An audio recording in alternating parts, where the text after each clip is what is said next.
When he decided upon the monastic life, his parents opposed it, and he had a falling out with them.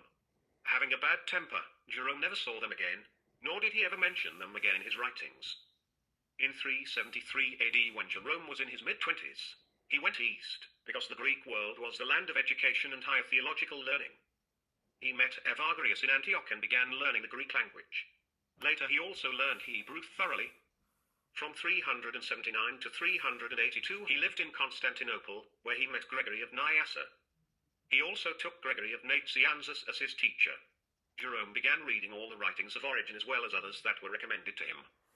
When he retranslated the Latin Bible in 390 to 406 AD, he wrote in the preface an appreciation to Origen, who had done much translation work as well. Jerome also lived in Alexandria for a time. This was Origen's hometown. Finally, he settled in Bethlehem, where he headed a monastery for the remaining years of his life. It is unfortunate that Jerome's personality was so vindictive and unforgiving. He was truly one of the best Christian scholars of the day and was admired for this, but his poison pen made people very cautious so as not to offend him in any way. His senseless attacks on Pelagius finally resulted in his Bethlehem monastery being burned to the ground in 416 AD. Wow. Jerome died on September 30th, 420 AD. 4 years As later. for the Latin Vulgate, Jerome did an excellent job overall. His translation became a classic that has been used ever since. However, we must confine our remarks here to the subject of eternal and everlasting. Okay, so though he was an excellent translator, it says we must confine our remarks here to the subject of eternal and everlasting. Here we go. Everlasting, because it is through the Latin Vulgate that we inherited these words in the English Bible. That's When Jerome huge. came to the Greek word aionian, age lasting, he had two Latin words to choose from in its translation, seculum and aeternium. Both of these words had already been used in the old Latin version that he was correcting. And, in fact, these words were quite close in meaning to the Greek aionian, and so Jerome used both words interchangeably. There was just one problem. The Latin words had a double meaning.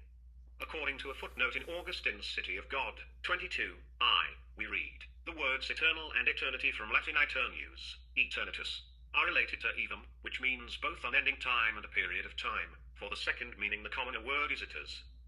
This footnote was put in by modern Latin scholars to clarify the Latin terminology, because Augustine was attempting to prove that aeternius and eternitus in his Latin Bible was unending time.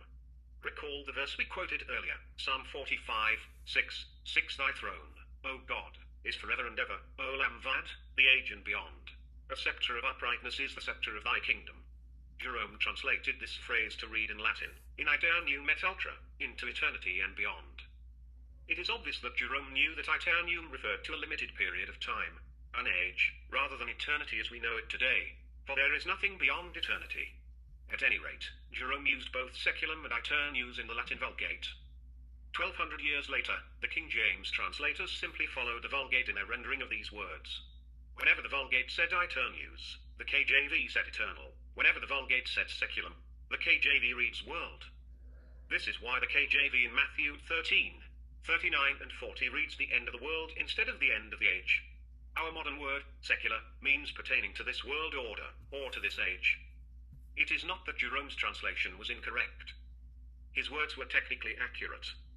The problem was that they apparently had a double meaning, and that Augustine chose the wrong meaning to champion eternal torment. Latin scholars were thus compelled to point out his bias. Okay, so this is just unfortunate that this happened in history and was really buried in history. Augustine's argument in his book, City of God. The book, City of God, was actually a series of books written from 412 until his death in 430. When Alaric the Goth sacked Rome in 410 AD, it was an embarrassment to the Christian church that needed an explanation. After all, it had been contended that such an event could never happen, now that Christian emperors ruled Rome. It was supposed that God would defend Rome from the pagan invaders. The pagans in Rome, on the other hand, had prophesied the fall of Rome, now that the pagan gods were no longer being supported by the state. And so Latin Christians looked to Augustine to explain how this could happen. This was why he began to write his book 2 years later in 412 AD,